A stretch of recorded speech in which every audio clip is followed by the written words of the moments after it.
All right, we back at it, Homegrown Radio. Chuck Dizzle DJ HED. Yes, sir. Live from the Fab Factory Studios. Shout out to Fab Factory Studios, our home. Yeah, exactly. You said you had some shit to get off your chest. Man, Get it off, King. I had the craziest weekend. You know what? I just thought about the text message that you sent me. With everything else that's been going on this week, I forgot about that. Bruh. Let's gonna take a second. Let's start it off with rest in peace to PnB Rock, man. Yes, rest in peace, PnB Rock. Wild situation, obviously. Got murdered at the Roscoe's off of Manchester and Maine. If you guys don't know, in LA, that's one on the east side. Crazy situation. Whenever situations like this happen, I immediately just think of who's been affected the most, and I'm just thinking about his 2 daughters. I'm thinking about his family. Definitely a horrible situation. As a father, though, I'm sure that shit hit different. Dude, it's striking, bro. It's like, and I've said this to a couple of people this week, I'm trying to get back outside a little bit, maneuver a little bit more, but that shit makes me just want to stay inside even more, man. And I'm nowhere, nothing like that, no street affiliation, none. It's just chilling, bro. All you want to do, and I heard Salah say this, man, my main responsibility is just to get back home to my baby. You know what I'm saying? Yeah. And to see somebody in that situation, regardless of what happened, and the reports of the girlfriend sending the location. I mean, we'll break it all down in a second. Nobody deserves what happened. You know what I mean? Yeah, no, that's all. I don't think it was that. I mean, yes, you do have to be careful, and I don't post where I am usually while I'm there. Mm-hmm. Not even because I feel like I'm a lick or somebody's after me, but I just safe practices at this point. So I don't think that she had anything to do with it. Like I think people are being crazy, incompassionate. Is that a word? It's a word right now. Okay. I think that people are being they're not being compassionate. They're not being compassionate, and I think they're having a full lack of empathy when it comes to whatever she may be going through, her family may be going through, to comment crazy. The internet is a wild place. So I think everybody, I sent this to a couple of people, especially in group chats and stuff, just everybody tighten up, everybody stay safe, you know what I'm saying, and make sure you move accordingly. And more importantly, just always, if somebody's trying to get you for whatever they're getting you for, because I remember something happened over the weekend too, last week, where, somebody lost their life, and it was like, bro, just let them have it. It ain't worth your life. And the people that are taking things from people, like, obviously they're the bottom of the barrel type of person, but you don't want to take that person lower than they already are. Mm. So, and that's a shame that we have to bear that cross and responsibility for other people, but it is what it is. What do you feel about people saying, because a lot of people now giving LA slack, like a lot of people going in on the city saying, don't come to LA, stay away. To be honest, LA been like this. LA has been this way. It's not nothing new, it's just getting publicized. It's no different than like when the water crisis was happening in Flint, Michigan. Those people been having fucked up water. And still have fucked up water. Mississippi, they water still fucked up. Like, it's not new. It's just that when it gets sensationalized in the media and things and current things happen, then it emphasizes the problem. Do you think we as the public have a responsibility to not comment or not bring the light? I don't know what the word is, or my point is, a lot of people were upset, and rightfully so, that the dude that was recording the situation inside Roscoe's after it happened and showing PnB on the floor, like, tragic situation, but obviously people do that understanding that it's going to get attention and it's going to go viral and it's going to bring a level of clout. Now, if they were doing it for that or not, whatever, it's going to do that. A lot of people are like, why would you do that? Why would you do that? But it's because you're talking about it. Somebody out there wants to see it. Yeah. There's people that are clicking on that. No. I saw the video too. I don't think we need it. And I remember, I don't want to give away, but I had a conversation with a very public platform and a couple of people of mine, constituents of mine. And they were saying like, oh, we don't need this video to be circulated. Stop retweeting it, blah, blah, blah. That's not gonna help nothing. There's always been a fascination with tragedy. There's always gonna be people that's gonna go rewatch 9/11 on YouTube. People are gonna go rewatch. There was a whole movie called Faces of Death, and people was watching that shit and alarming. It just is what it is, and I'm not saying that it's right, but it is what it is. So I'm not saying that.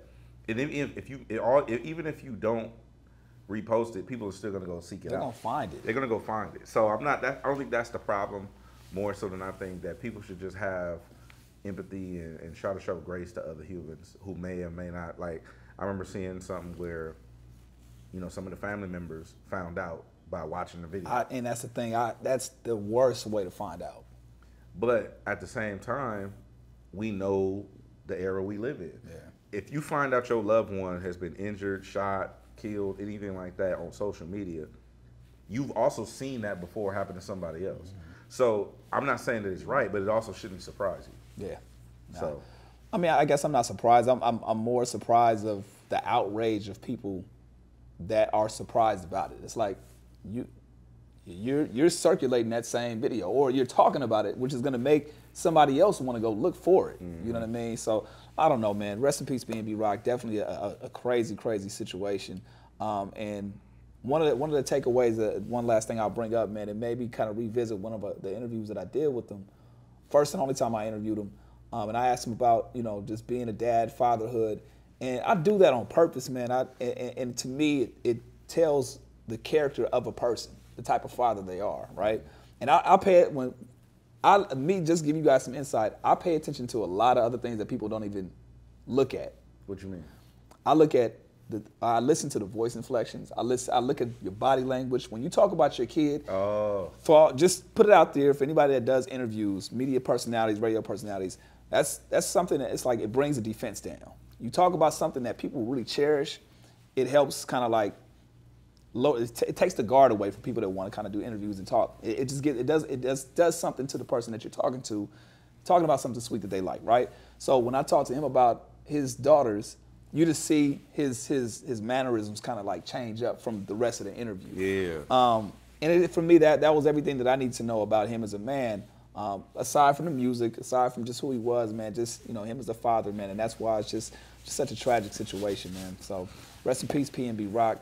Obviously keeping the prayers up for the families. But let's go back to what the hell happened to you.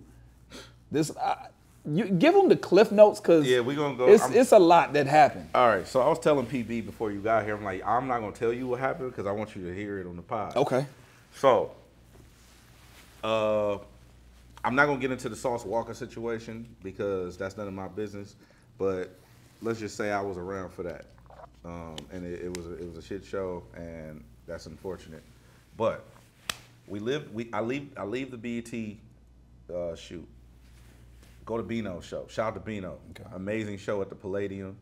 It was dope. Mm-hmm. Bino killed it, brought Blast out, brought out a whole bunch of people. It was dope. Me and Gina want to go get something to eat. We go get something to eat. Shout out to Gina Views. We go get some food. Mm-hmm. Instead of Gina taking me all the way to my house, because it's the opposite direction of her house, I'm like, yo, I'm going to jump in an Uber and just go to the house. Because I had car service to leave my house. So I didn't have. Go ahead. So I didn't have my car. I didn't have my garage remote. None of that. Now I jump in the Uber. I go to my house. I have the thing where I can get in the gate.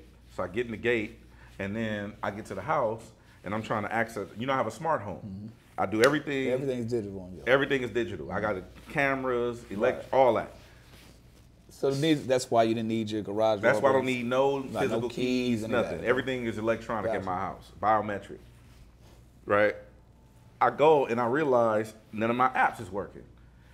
The Wi-Fi, the power is out. In your spot. In my place. Wow. Come to find out, it went out earlier and it's back on now, but I can't get access to nothing. So I'm trying to figure out how I'm gonna get in my house. I'm so good at fortifying my house, I can't break in my own house. I can't physically break into my own house without really fucking something up. So I'm like, all right, let me call the internet service provider, try to get them to reboot my whole system. They can't do it remotely. Finally get off the phone with them. I'm like, well, they were like, the only way to do it is you got to unplug the power. You got to plug the power back in to reboot the whole system. Inside the house? Inside the house. But you can't get inside the house. I can't get inside the house. So I called the Department of Water and Power. hey, I need y'all to cut my electricity off of my house. You see, now, mind you, it's 1:30 in the morning, 2 o'clock in the morning. Wait, so you're doing that so the alarm wouldn't go off? No, I do that so I can deactivate the whole house, so it'll reboot the whole house, and I can get in. They say they can't do it remotely. They can't have a technician out to my house until 3 o'clock the next day. Now, what you don't know is I got a 10 a.m. flight to go to Vegas. I need to get in the house, I need to pack, and I need to go to sleep because I got a 10 a.m. flight. Flight to Vegas only 40 minutes. I can't sleep on the plane. I'm outside for 3.5 hours. No way to get in my house. I don't have access to the garage, and I don't have a car to sit in because I Ubered to the back to the crib. So now I'm just outside my house for 3.5 hours in the middle of the night. I'm so parched and thirsty from trying to break in my house. I seen somebody leaving my community. I live in a community, and I'm like, look, I give them $20. Like, can you go to 7-Eleven for me, give me a water, please? Like, that's all I need. That's all I need. I just need a bottle of water. You can hold the 20. Because I'm on the phone trying to call 24-hour locksmiths to come bust in my house. Another option. Okay. They come back like, yeah, 7-Eleven closed. What? 7-Eleven's whooped. Wait. 7-Eleven is closed. That never closes. It's closed. Okay.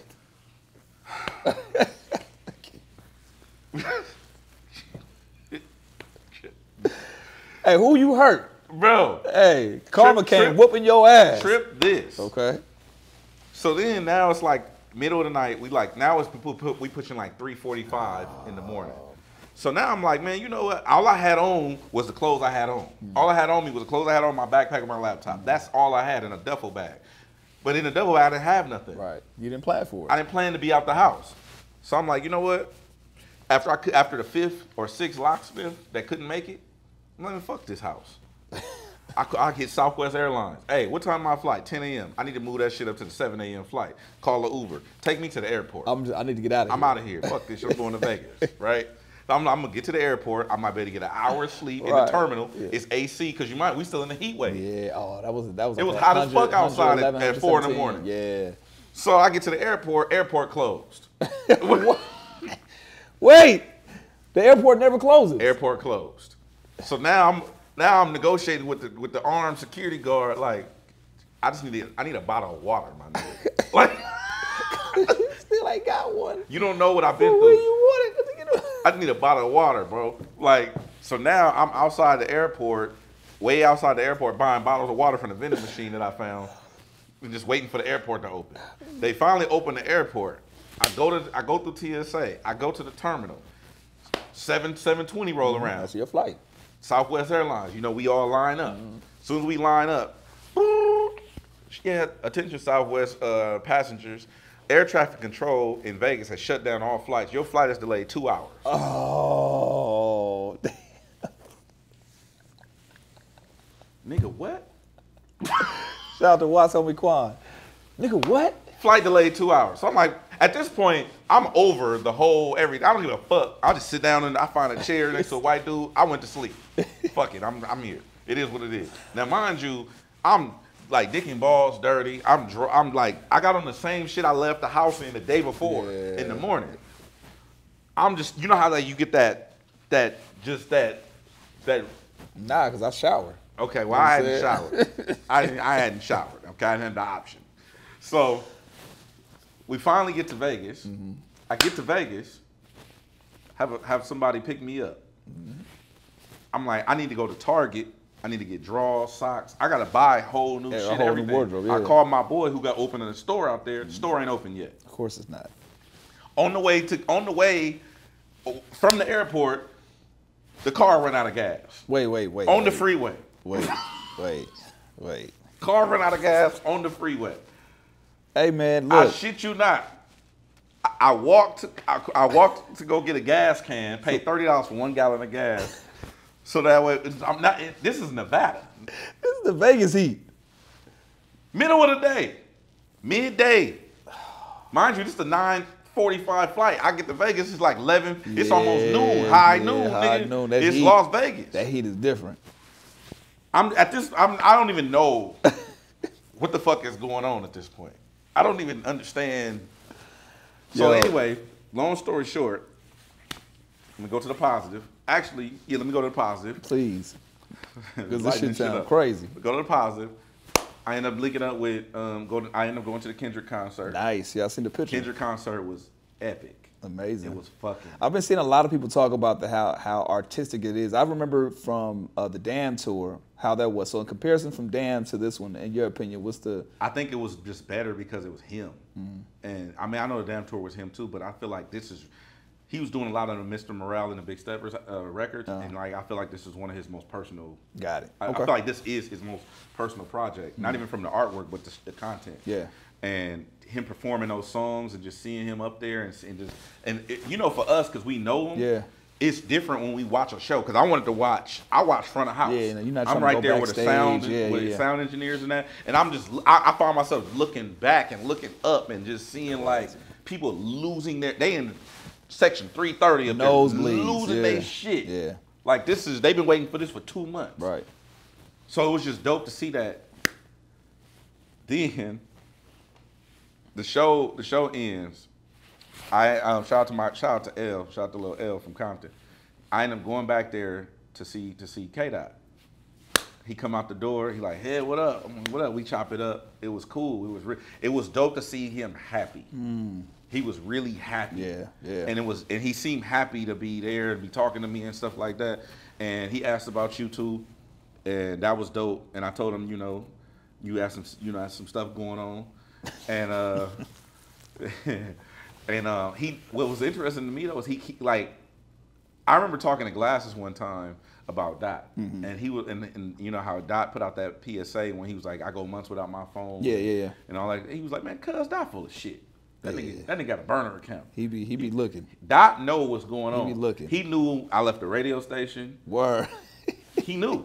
He was like, oh yeah, I know you left and shit. Like, what's up with Chuck? I'm Damn. like, Chuck good. He like, yeah, y'all doing. I'm like, yeah, we doing our thing independently.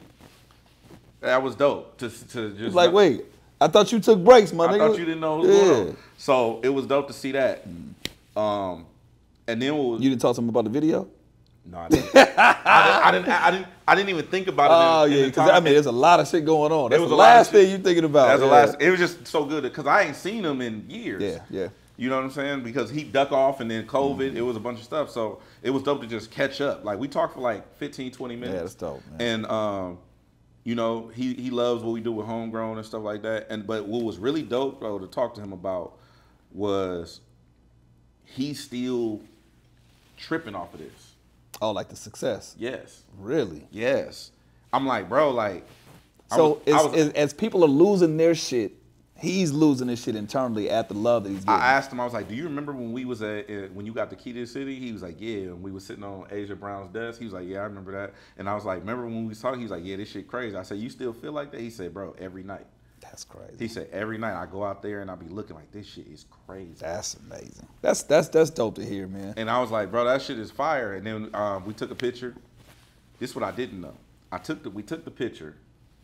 I post the picture. And I go to bed that night. You know what I'm saying? Night was over. I go to bed. I woke up. My picture everywhere. It's all of these blog sites and shit. Like it's DJ HED and Kendrick Lamar in Vegas at the Big Steppers tour. And I'm like, why is all these people posting the picture? Shout out to my dude Tim Henshaw, Tim from Amazon. Tim called me. He like, bro, that's a good look. I'm like, what? He said, bro, you got the only picture from the whole tour. He's like, Dot ain't been taking pictures at all with nobody. Yeah. I'm like, what? He's like, bro, Dot haven't, think about it. Where have you seen any pictures of him on tour? It's literally been people from the audience taking. I think the one picture he took one video he took was signing. Yeah, but it wasn't with somebody. Yeah. He was just signing the thing so that way they know it was really him signing it. But Tim was like, he put it in perspective. He's like, bro, you got the only picture from the whole tour. That's crazy. He was like, everybody done been through that tour. Like he done been in New York with all the big people. You got the only photo. Crazy. And I'm like, damn, I ain't think about it like that. You know, I'm just like, oh, I want to flick it with the homie real quick. But so that was super dope. Next day, Usher. Usher's a great show. You seen it? Yeah, I seen it. Listen, if you don't have a chance, Usher's about to do another run. You have to go see Usher in Vegas. The tickets are astronomically expensive. It's worth it though. The tickets are astronomically expensive. I'm not saying they're not. Bro. But if you have disposable income You need to go see Usher in Vegas. It is one of the best shows I've ever seen. He actually literally looked like dancing wise, and mind you, the night that I went, he had sprained his leg or his ankle the night before. Word. So we got a half-ass show, and it was still like, yo, this shit is still amazing. fire. That Usher, bro. Listen, that shit's fire, bro. And shout out to my girl Helen. Shout out to HG, and shout out to Ashley Monty on them skates. So proud of her, man. So proud of her. Like, it was just dope to see that shit. And shout out to the homie Jado. I ran into Jado out there, yeah. But yeah, it was just dope. Like, it was a phenomenal show, and I'm really glad I got to experience that. Shout out to my dude Kenny M. I'm not gonna put you out there, but Kenny M. He looked out. And yeah, so it was a really good weekend. Now, go ahead. Coming back, I'm running that's a tad bit tardy to the airport. Just so you was late. Tad you was late. Just a little bit tardy to the airport. You was late. I get to the airport, TSA whooped. I mean, it's packed in that motherfucker. Yeah. I'm like, oh, I'm finna miss this flight. It's ugly. We already knew it. So I'm like, while I'm in line at TSA, I'm looking like, how can I upgrade to clear or pre-check? Mm-hmm. I need to get up out of here. So, long story short, I get in there. I get to the airport. In Vegas airport, you gotta take them trams and shit. Yeah. So I run all the way to the terminal. Nobody's standing at the door. Door open though to run down the jet bridge. Door open to run down the jet bridge, but ain't no agent standing there scanning. I know everybody already on the plane. Oh snap! I'm like, fuck it. Boop! I scanned my own shit and ran down the jet bridge. Right. I run down the jet bridge. I get to the end of where the plane is, and she like, hold on. It's a Southwest lady there. Like, hey, you gonna fall? She tagging. No. Oh. The plane was still there. Oh, okay. I thought. No, the plane was still there. Door open. Wow. So she tagging the back. She's like, hold on, what are you doing? I'm like, I'm on this flight. She's like, no, you not scanned in. I said, I'm scanned in. You can check. I'm scanned in. I'm good. She was like, because I can't miss this flight. Why I can't miss this flight? Because I couldn't get in my house, and my mom got my spare keys, and she's the one picking me up from the airport, and she had to go to church. So I can't miss this flight. This flight, because I can't get back in my motherfucking house. You don't understand. It all goes back to the original point. You know what I'm saying? So I'm like, she like, no, you can't get on. I'm like, you don't understand. It's happening. It's happening. I'm getting on this plane. Right? So she like, no, you not scanned. I'm like, look, the flight attendant's like, no, it's okay. The door not closed. He can come on. I'm like, she's like, well, you can't bring that bag on. I had my backpack and I had a duffel. I said, she's like, we got to check it. Here. Take it. Take this motherfucker. She tagging back me, right? Hand it to the guy, and the guy goes out the door, down the stairs to put my duffel bag under the plane. Wow. Right? Oh shit. That's significant. Oh, put a pin in that part. Put a pin in that part. He goes under the plane, put my bag. I'm like, bet. I get on the plane. Take me a middle seat between two white dudes. I'm like, and I'm low too, because I already know they own me. Yeah. So I'm low, right? I take my hat off, I'm low. I'm like, all right, I'm on this one. I'm in here. There ain't nothing they can do. 2-3 minutes go by. Attention Southwest passengers. Could the young man that just boarded with the brown bag please come into the front? I'm like, oh, they got a nigga. And now you holding up everybody else's shit. I need to get home. I need to get in my house. You know what I'm saying? So that was that Denzel clip. I'm leaving here with something. So I'm low, right? And she like, come to the front, please. I know we seen you. I'm like, did you think that since they didn't call your name, that you was gonna get away with it? Yeah. So I take she's like, and bring your bag. I'm like, oh, Mom.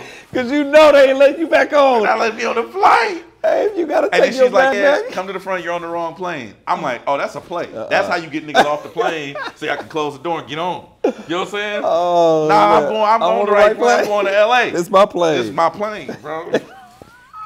I'm scanned in. Check. So look, I take my bag and go to the front. She's like, yeah, can you step off the plane? Oh. Why I got to step off the plane? You put halfway on? Yeah. So I'm standing on the jet bridge and on the goddamn air. What you gotta say? What you gotta say? No, tell me from here. I was standing on this. I got 1 foot in Mexico, 1 foot in the United States, right? So I'm standing there, and she like, I need you to step off the plane. So I finally go. I'm like, what? She's like, you're late. The plane, I was just sitting in a seat. How the fuck am I late, lady? She's like, you're late. You're not scanned in. We got to rebook you. Oh. What? I'm like, bro, hell no. Y'all gotta be fucked up. I'm not like, what What you mean? It'd be different if the plane was gone. Right. Or they did the pushback. I'm on the plane. I was sitting on the seat. Buckled up, low. Between two white people. I'm low, right? She like, no, we got to rebook you off this plane. So now the black lady, the flight attendant, kind of peeping like what's going on. She's standing inside the plane. Luckily, she watching. The guy that took my bag on the plane, he's now standing back there at the door. She's like, I need to pull you off the plane. You can't board. You weren't scanned in. I'm like, I'm going. Scan me then. Right. What you mean scan my shit? No, it's too late. How was it too late? They couldn't check to see it was already scanned? Bro. Okay, they wasn't trying to do that. Got you. So she tells the guy, I need to go back under the plane and pull his bag off. He not flying on this plane.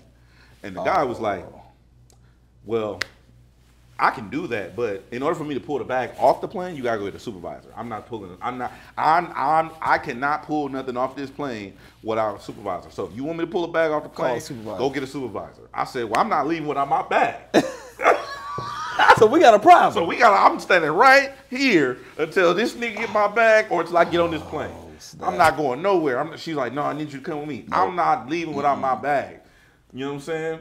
Because I already know I'm playing the odds. I'm playing my odds. You're going to be asked out with no bag and no flight. So then the lady come running down the jet bridge, another Southwest lady. She's like, I got to rebook him. We got to get him off the jet bridge.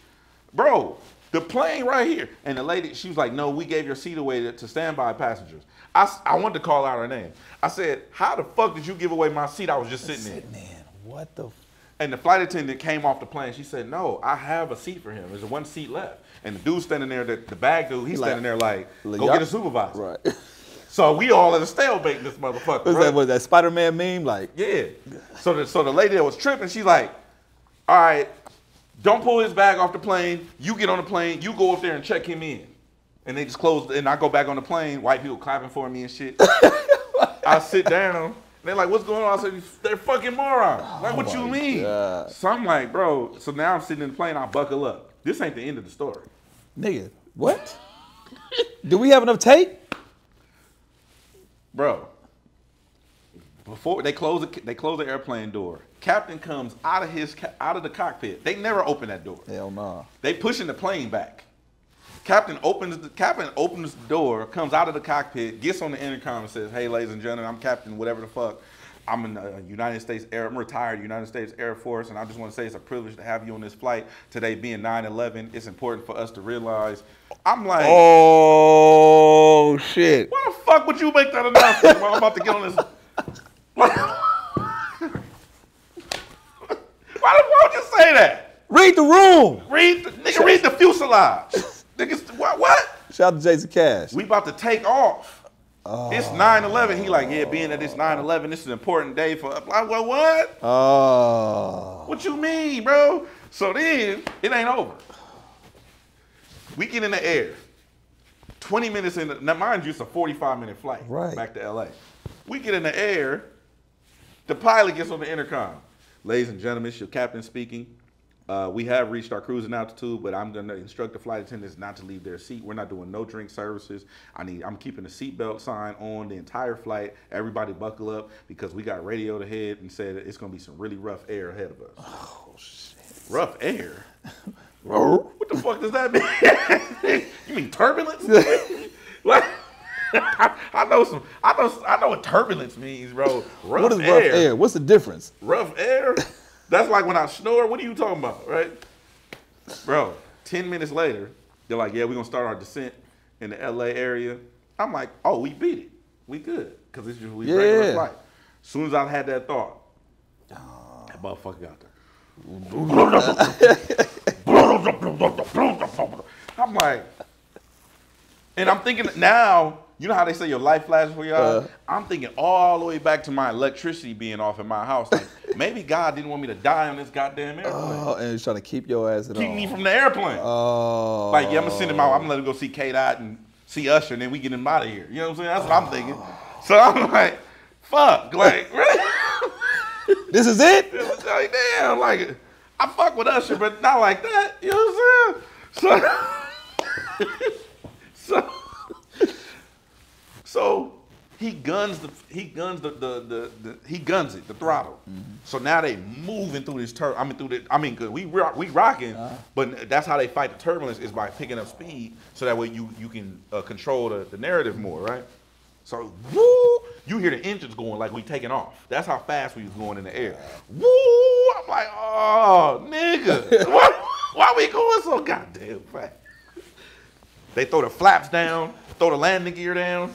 Nigga, when I tell you nigga, it was the hardest landing I have ever experienced in my entire life. That motherfucker came in and just kind of cut the engines off and threw the flaps down, and we hit the runway like, I'm like, oh shit. Nigga, white ladies yelling and shit. I'm like, oh my God. I'm like, bro. And I'm just like, on 9/11. On 9/11. What the hell? And I was just like, and then we pull into and we taxi in. And I'm just like, yeah, I don't know. I got nothing. I got nothing. I just wanted to see my mama. I just wanted to see my mama, dog. Yo, I don't know what I don't understand why so much happened in such a short window of time. Bro, 3 days, bro. It was 48 hours. So what did you walk away from this with? Is there anything that you learned from this experience? Let me tell you. Let me tell you what I did. I'm glad you asked. I land. My mom picked me up from the airport. First thing I did, when I let myself in my house, make sure I can get in that motherfucker. Because mind you, it's been 4 days. Yeah. No windows open, no AC running. Yeah, you got it, I actually got the air out. You know what I'm saying? Where I live is hot. Let the shit air out. Tell my mom, come on. Now I went to Home Depot, bought all new locks. Fuck all that smart shit. I went and bought some dumb locks. I got keys like a motherfucker. Yeah! Yeah! You know what I'm saying? Yeah! Now you got a dumbass house. Fuck that smart shit. Mr. Technology. Hey, bro. That motherfucker backfired. Hey, I got some shit now. I ain't never gonna be like that in my house. I got some shit now. You still got the smart. Did you deactivate all the smart shit? Too, but I got some other shit now where nigga, I'm good. What? I'm not finna tell you, nigga. I'm not finna say that shit on here, but I got some shit now where, nigga, I'm not never finna be out the house. What is it? I'm trying to figure out. Okay, we'll figure it out. Nigga, I'm not never finna be out the house. That's the moral of the story. Okay. Well, I hope this story is worth, with all 20 minutes of that. I don't know how long it was. We ain't got time to talk about shit else. No, I know, but so that's Homegrown Radio. That's all I wanted to say. It's Chuck Dizzle and DJ HED's long ass story. You the one told me to tell it. I was kind of curious, but I thought you was gonna give me the cliff notes. Hey, bro, that was the whole shit. All right, let us know if y'all rock with that story or not. We gotta go. PB, cut this shit.